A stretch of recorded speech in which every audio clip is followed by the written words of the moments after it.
मैं तो चाहता हूँ, जय श्री राम। मेरे बिहार वासियों, मैं बिहार के लिए बोलता हूँ। और हम नहीं चाहते हैं कि कोई पढ़ लिख कर एक नौकरी करे, और हम तो चाहते हैं कि बस ये काम करे कि देश के लिए मरे और देश के लिए जिए। क्योंकि देश में जितना चीज़ एक दूसरे को लूटा जा रहा है, जैसे नीतीश कुमार जी हैं। और वो नीतीश कुमार जी, एक साल आप लोगों को याद होगा कि आज से 2 साल पहले, 3 साल पहले नीतीश कुमार खुद मोदी जी का बुराई बात कर रहे थे। इस टाइम मोदी जी से जुड़कर वोट लेने के लिए बिहार में बस एकता रहो और नेकता रहो, बस ये भाषण करते हैं, इसके अलावा कुछ नहीं। अगर इलेक्शन ख़त्म होगा उसके बाद से आपके द्वार पे वो उनका तस्वीर भी नहीं दिखेगा। इस वजह से मैं कहना चाहता हूँ कि आप लोग अपने खुद को सुधारिए। अगर नहीं सुधरिएगा तो देखिएगा एक दिन हम लोग एक भिखारी बनकर जिएंगे, क्योंकि बिहार पहले से डूबा हुआ है। और हम लोग चाहेंगे तो इसको निकालेंगे, ना तो पहले से डूबा हुआ है, और हम लोग चाहेंगे तो इसको निकाल सकते हैं। और जनता निकालेगा, क्योंकि देखिए यहाँ पे इतना दिक्कत हो रहा है। देखिए मैं दिक्कत बता रहा हूँ।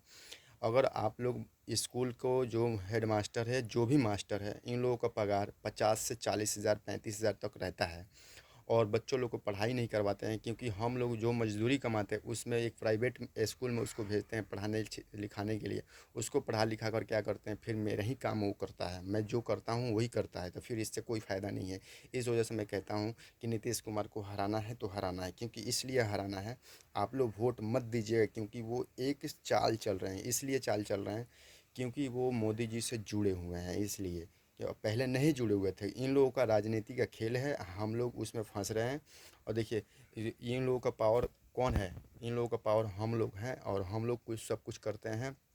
हम बिहार वासियों बिहार को आगे बढ़ा सकते हैं, इसलिए क्योंकि हम लोग चाहते हैं कि बिहार को सहयोग करें। हम लोग एकजुट होकर कुछ करें, कुछ मतलब क्या करें, बिहार को आगे बढ़ाएं, बिहार को लंबे समय तक चलने दें। न तो अगर हम लोग अगर ऐसा नहीं करेंगे ना, तो एक बिहारी फैक्ट्री होंगे, वो भी कौन सा फैक्ट्री, लेबर फैक्ट्री होंगे।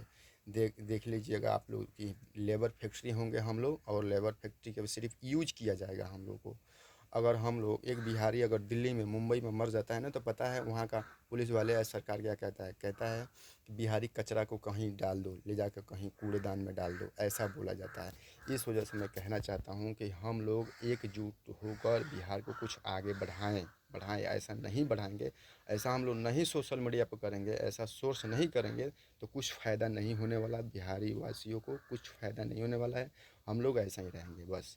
तो आप लोगों से मैं कहना चाहता हूँ कि आप लोग भी एक सोशल मीडिया पर अच्छे वीडियो डालिए। कोई भी सुने तो उसको संस्कार मिले, उसको उससे कुछ ज्ञान मिले कि हाँ क्या होने वाला है हमारे देश में, क्या हम लोग जी रहे हैं इसी चीज़ के लिए कि देश में उन्नति हो। देश के लिए हम लोग जी जी रहे हैं, तो देश के लिए बस जिए। और हमारे बिहार नीचे डूब रहा है, इसको निकालना ज़रूरी है। अगर हम लोग नहीं निकालेंगे तो कोई नहीं, सिर्फ अपना अपना सब कोई पेट भर रहा है। पर हम लोग कुछ सोचें कि बिहार को कैसे आगे बढ़ाना है।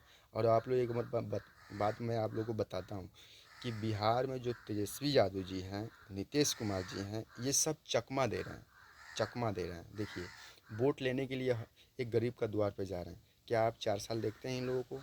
तो किसी के द्वार पे जाने के लिए नहीं देखते हैं।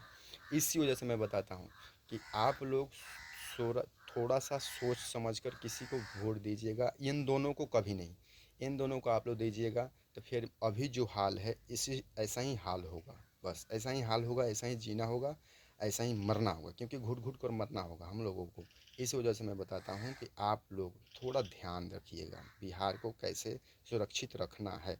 बिहार एक छोटा सा राज्य है, जो 28 राज्य में सबसे गरीबी राज्य बिहार है। और बिहार में पढ़ाने लिखाने का कोई मकसद नहीं है। सरकार सिर्फ एक अपने सरकार, जो बिहार सरकार है, वो अपने ही आदमी को रखता है काम पे, और अपने ही आदमी को पैसा देता है, और पब्लिकों को मूर्ख बनाया जाता है। इस वजह से मैं बोलता हूँ कि आप लोग थोड़ा भी टेंशन मत लीजिएगा, और बिहार को आगे बढ़ाने का कुछ सोचिएगा। जय श्री राम।